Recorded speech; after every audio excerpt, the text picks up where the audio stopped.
Good morning बच्चों। हम इसके पहले वाले क्लास में कॉम्बिनेशन ऑफ द सेल्स के बारे में बताया था और उसमें कॉम्बिनेशन ऑफ सेल के बारे में जो हमने बताया था उसमें सेम इलेक्ट्रोमोटिव फोर्स और सेम इंटरनल रेजिस्टेंस के सेल को हमने ऐड करना बताया था। सीरीज आर्डर में भी बताया था और पैरेलल आर्डर में भी बताया था।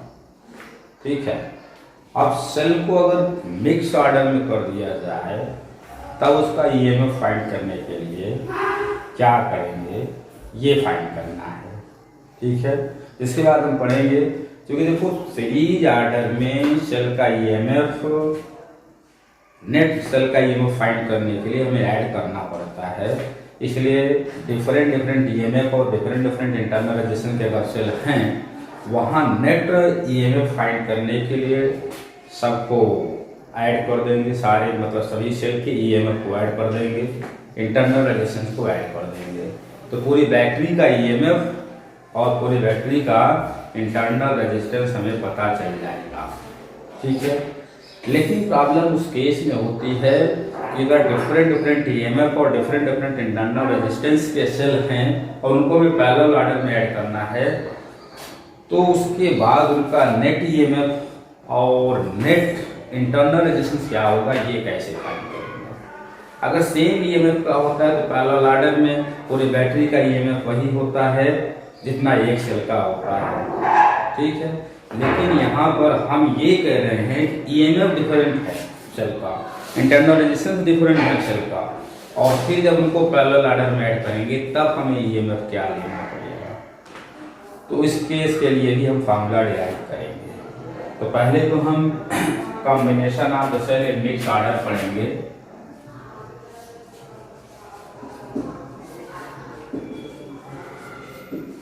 Combination of cells in mix order. ठीक है, हम सपोज कर ले रहे हैं कि we have n × n cells. ठीक है, n × n सेल्स, जैसे मान लो हमारे पास 12 सेल हैं तो 4 × 3 कर दें, 6 × 2 कर दें, वो हमारे रिक्वायर्ड के ऊपर डिपेंड करता है। तो यहाँ पर m × n सेल इसलिए कह रहे हैं कि हम m सेल को सीरीज ऑर्डर में ऐड करना चाह रहे हैं। तो वैसे ही हमारे पास कितने सीरीज बनेंगे भाई, जैसे 12 सेल हैं, 4 सेल को हम सीरीज ऑर्डर में ऐड करना चाह रहे हैं तो कितने ऐसे सीरीज बन जाएंगे, 3 सीरीज बन जाएंगे। ठीक है, 4 × 3 हो गया। ऐसे अगर हम m × n सेल लेते हैं और m सेल को एक सीरीज में ऐड करते हैं तो ऐसे हमारे पास n सीरीज कंप्लीट होंगे। फिर इन n सीरीज को हम पैरेलल ऑर्डर में ऐड करना चाह रहे हैं, तभी तो मिक्स ऑर्डर बनेगा।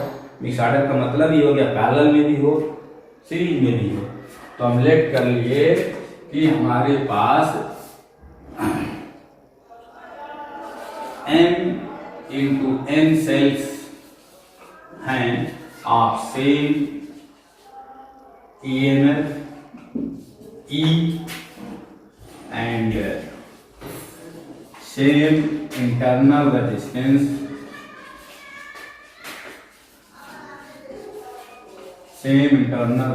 R, and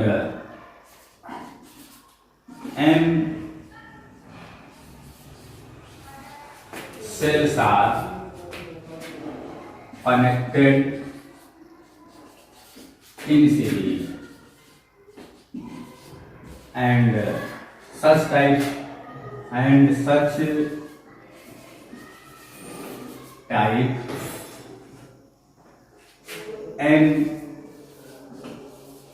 series is formed। ठीक है, अगर mm सेल को हम सीरीज ऑर्डर में ऐड करेंगे तो ऐसे n सीरीज हमारे पास होंगी, एंड देन उनको जो है हम क्या करें, then all series are connected in parallel order.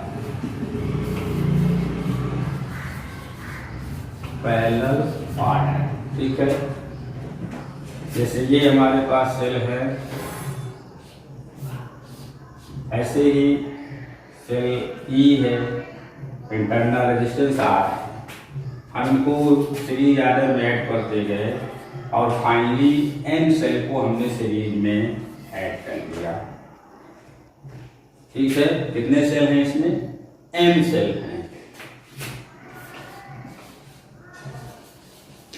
ठीक, ऐसे ही हमारे पास अगर m इंटू n सेल हैं तो क्लियर सी बात है कि n सीरीज तैयार होगी।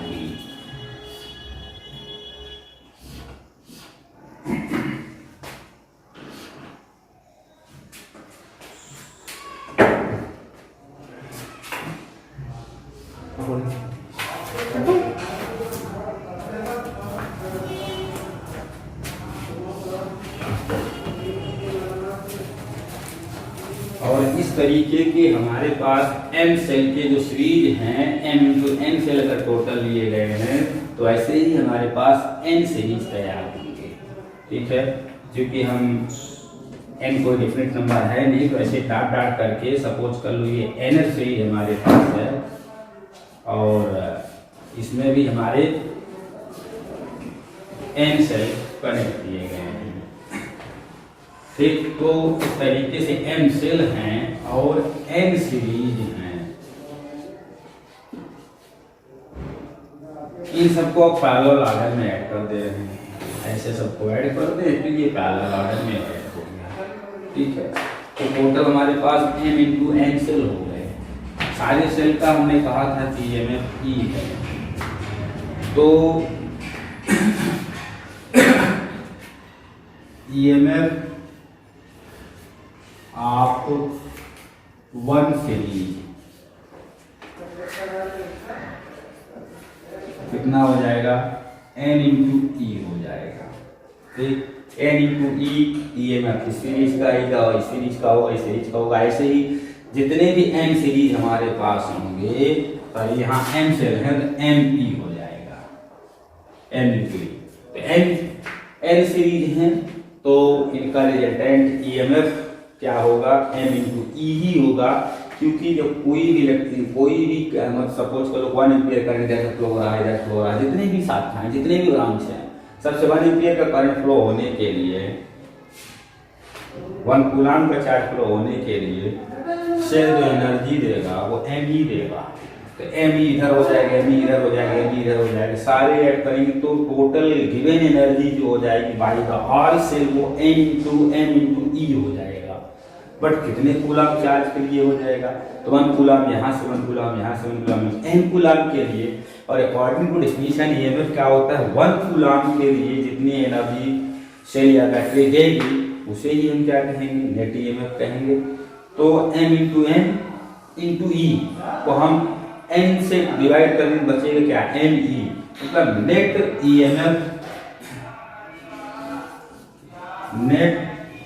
EMF ऑफ आर सेल जो होगा वो भी n इंटू ई ही होगा। इसको कह लो ये इक्वेशन फर्स्ट है। ठीक है, अब हम रेजिस्टेंस की बात कर रहे हैं और ये सब चीज हमने क्या किया? सबको सीरीज ऑर्डर में ऐड किया था और एक्सटर्नल रेजिस्टेंस R के साथ में हम इन सबको क्या किए? पैरेलल ऑर्डर में ऐड कर दिए। ये हमारा क्या है? एक्सटर्नल रेजिस्टेंस है। ठीक है, तो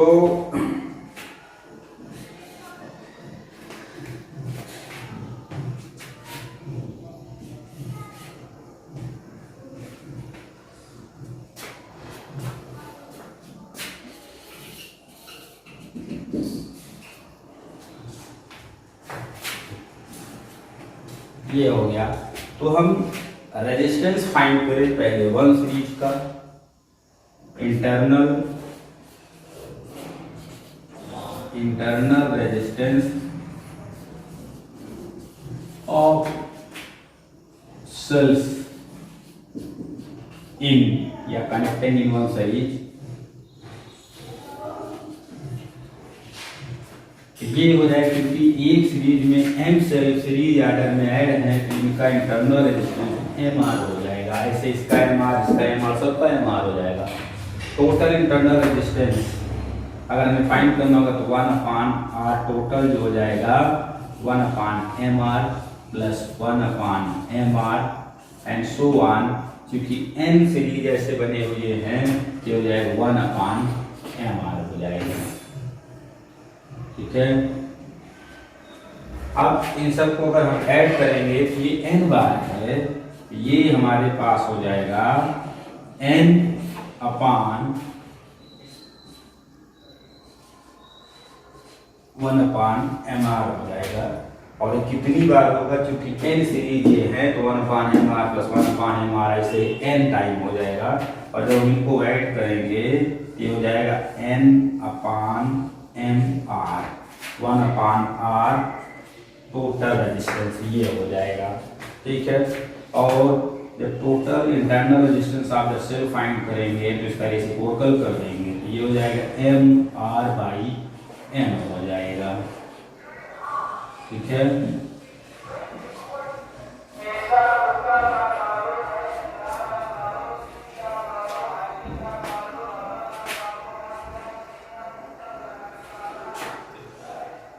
अब देखो इन बैटरी के कारण जो सर्किट में करंट होगा अगर वो हमें फाइंड करना है तो फार्मूला हमने तुम लोग बताया था कि E होता है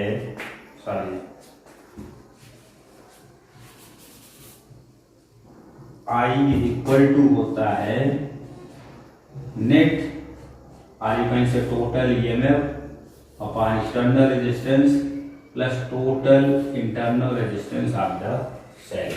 ठीक है, अब ये वैल्यू यहाँ पर रखेंगे तो हो जाएगा I total EMF of the cell जो है वो m into total EMF of the battery combination of the cell जो हो जाएगा दैट बी NE अपॉन क्या हो जाएगा external resistance plus total internal resistance of the cell MR/n हो जाएगा।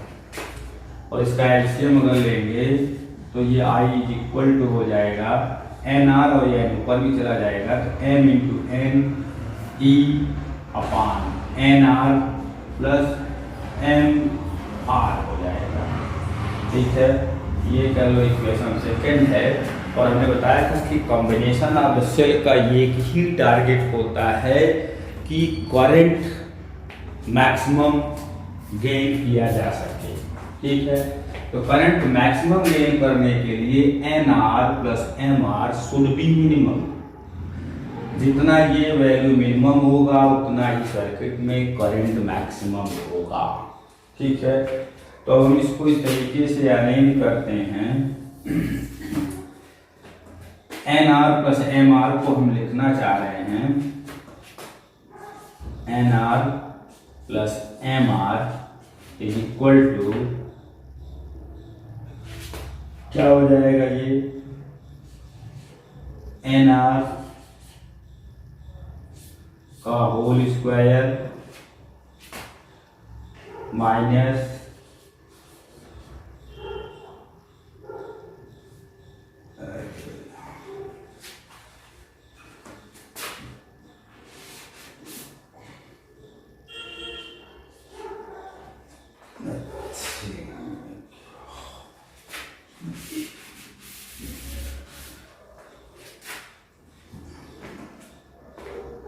इसको हम लिख सकते हैं √NR माइनस √MR का होल स्क्वायर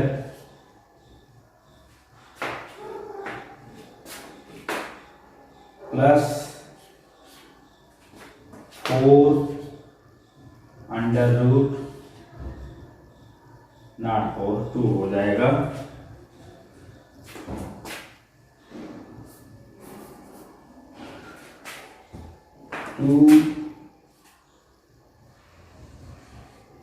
NMR और R हो जाएगा।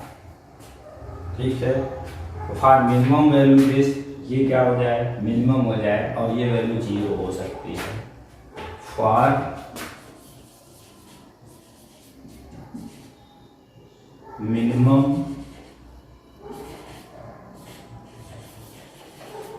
Value √NR minus under root M R ये 0 के इक्वल होना चाहिए। करंट मैक्सिमम होने के लिए ये मिनिमम होना चाहिए, और इसको मिनिमम अरेंज करने के लिए हम इस तरीके से लिख दिए N R plus M R को हम लिख सकते हैं under root N R minus under root M R का होल स्क्वायर। जो करेंगे तो क्या आ जाएगा N R plus M R minus 2 under root M R N are.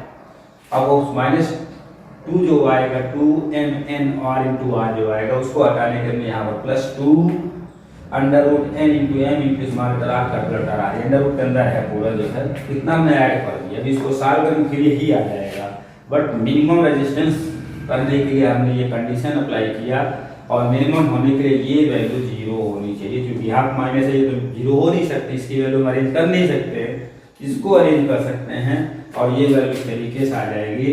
मतलब ये हो जाएगा under root N R is equal to हो जाएगा अंडर रूट एम आर, या N R is equal to हो जाएगा M R, then R is equal क्या हो जाएगा एम आर बाई एन। ठीक है, कहने का मतलब ये हो गया। ये क्या है आर अगर देखा जाए तो हमने यहाँ पर टोटल इंटरनल रेजिस्टेंस फाइंड किया, कहीं पर जो है क्या मिटा दिया क्या लगा है टोटल रेजिस्टेंस, ये सॉरी ये है टोटल रेजिस्टेंस हमने फाइंड किया है, ये आया है एम आर बाई एन, और वही ये भी है एम आर बाई एन। ठीक, इसका मतलब क्या हुआ कि अगर external resistance of the circuit become equal to the internal resistance of the all cell, then current in the circuit become maximum current can be gain. ठीक है, अगर हमें सेल दिए गए हैं उनको मिक्स ऑर्डर में इस तरीके से ऐड करते हैं, ठीक, कि total internal resistance of the all cells become equal to the external resistance of the circuit, उस केस में करंट यहाँ पर जो होगा वो मैक्सिमम हो जाएगा। ये हमारे पास कंडीशन निकला R equal to M R by N. M cell को सीरीज ऑर्डर में ऐड कर रहे थे और ऐसे ही हमारे एन सीरीज बन रहे थे, तो उसका टोटल रेजिस्टेंस जो आया वो एम आर बाई एन आया, और ये अगर एक्सटर्नल रेजिस्टेंस आर के इक्वल हो जाएगा सर्किट में मैक्सिमम करंट जो होगा। एक कंडीशन ये भी है हमेशा, तो मैक्सिमम पावर अगर हमें किसी सर्किट से गेन करना है किसी सर्किट में, तो सोर्स का resistance should be equal to the external resistance. ठीक, क्योंकि करंट मैक्सिमम होगा तो पावर भी मैक्सिमम होगा। ये हमारे पास कंडीशन निकल करके आया। बाकी आई मैक्सिमम क्या होगा अगर ये हमें निकालना है, तो सीधी सी बात है कि हम ये वैल्यू रख दें, क्योंकि जब ये 0 ही हो जाएगा जिसकी जगह ये आ जाएगा 2 अंडर रूट, मतलब आई मैक्सिमम जो होगा वो हमारे पास हो जाएगा N M into E upon 2 under root M N R R. ये वैल्यू रखेंगे तो हमें मैक्सिमम करंट सर्किट में मिलेगा। और रेजिस्टेंस उस केस में अगर हम फाइंड करना चाहेंगे तो कितना हो जाएगा सर्किट में, भाई जब ये इसके इक्वल हो गया तो 2 एम आर बाई एन के इक्वल सर्किट में करंट भी होगा। ये हो गया। अब हम सेल को कंबाइन करना चाह रहे हैं पैरेलल ऑर्डर में, ठीक, जिनके ईएमएफ अब सेम नहीं, तो उस केस में मैक्सिमम करंट कब गेन होगा, या कह सकते हो कि resultant EMF of the cell क्या होगा, कैसे फाइंड करेंगे, तो उसके लिए फार्मूला हम डिराइव करेंगे। हाँ बच्चों, अब हम देखेंगे combination of the cell of the different EMF and different internal resistance in parallel order. Suppose कर लो कि हमारे पास 2 सेल हैं, ठीक है, जिनके इंटरनल रेजिस्टेंस अलग अलग हैं और ईएमएफ भी अलग अलग हैं, जिनको पैरेलल ऑर्डर में ऐड करना मिला है। इसका ईएमएफ E1 है, इसका E2 है, इसका R1 है और इसका R2 है, ठीक है, और इनको हमने 2 पॉइंट्स के बीच में ऐड कर रखा है, ठीक है। अब देखो सपोज कर लेते हैं कि इससे जो करंट फ्लो हो रहा है वो I1 है और इससे जो करंट फ्लो हो रहा है वो I2 है।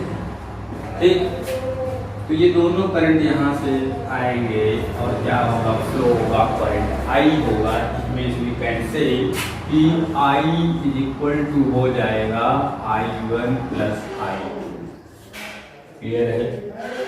अब अगर पोटेंशियल पॉइंट्स ए और बी के बीच का पोटेंशियल कंसीडर कर लें बी है और नेट ईएमएफ ई है, तो तुम्हें पता है कि एक रिलेशन होता है V is equal to E minus I R. तो V is equal to E minus I R हो जाएगा। ठीक है, जहाँ पर V क्या है, A और B के बीच का पोटेंशियल डिफरेंस है और R इनका net internal resistance of the cell है और E ये जो बैटरी बन रही है कंबाइंड होकर के वो नेट ईएमएफ E है। ठीक है, अब हम इस सेल के क्रॉस अगर देखें तो क्योंकि ये सेल तो जाकर के एट A और B के ही बीच में हुआ है तो इसके क्रॉस भी पोटेंशियल उतना ही होगा। कितना पोटेंशियल डिफरेंस V ही होगा, बट ये हो जाएगा E1 माइनस I1 R1। ठीक, ये सेल कनेक्टेड है किससे, ए और बी से ही है। तो ए और बी के बीच जो पोटेंशियल डिफरेंस होगा वही इनका टर्मिनल पोटेंशियल हो जाएगा और terminal potential V is equal to क्या होता है, E माइनस आई आर। जब इस सेल के लिए लेंगे तो E1 माइनस I1 R1। अब यहाँ से हम इसको ऐसे भी कर सकते हैं V, क्योंकि हम I1 फाइंड करना चाह रहे हैं तो I1 इज इक्वल टू हो जाएगा E1 माइनस E अपान R1। ये किसको चल गया, इसको चल लेंगे। ऐसे ही सिमिलरली अगर हम I2 फाइंड करेंगे ये हो जाएगा E2 माइनस B अपान R2 हो जाएगा। क्लियर है। अब टोटल करंट फाइंड करने के लिए I इक्वल टू हो जाएगा I1 plus I2। Equation first जैसे कि हमने लिख रखा है तो ये क्या हो जाएगा, E1 माइनस B अपान R1 plus E2 minus B अपान R2 हो जाएगा। क्लियर। अब यहाँ पर हम क्या करें, कंपेयर करना चाह रहे हैं यहाँ पर, तो इससे ये वैल्यू हम इस तरीके से कर लें E1 upon R1 plus E2 upon R2, ठीक, माइनस V ये हो जाएगा 1 upon R1 plus 1 upon R2। ये माइनस साइन कॉमन कर लें, V upon R1 V upon R2, V भी कॉमन आ जाएगा तो ये क्या हो जाएगा, V equal to 1 upon R1 plus 1 upon R2। Clear हो गया। अब कंपेयर करना चाह रहे हैं इस इक्वेशन का, इसके लिए हमें क्या करना पड़ेगा, कंपेयर अगर करें तो E1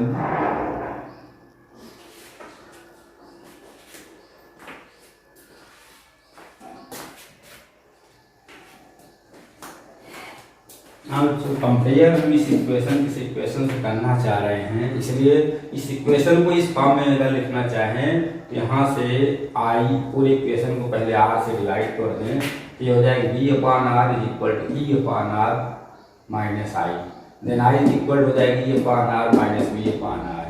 इसको पहले इक्वेशन फर्स्ट, इससे कोई मतलब नहीं है। ठीक है, इक्वेशन फर्स्ट और ये हो गया इक्वेशन सेकेंड। अब अगर हम कंपेयर कर दें इक्वेशन फर्स्ट और सेकेंड को बाई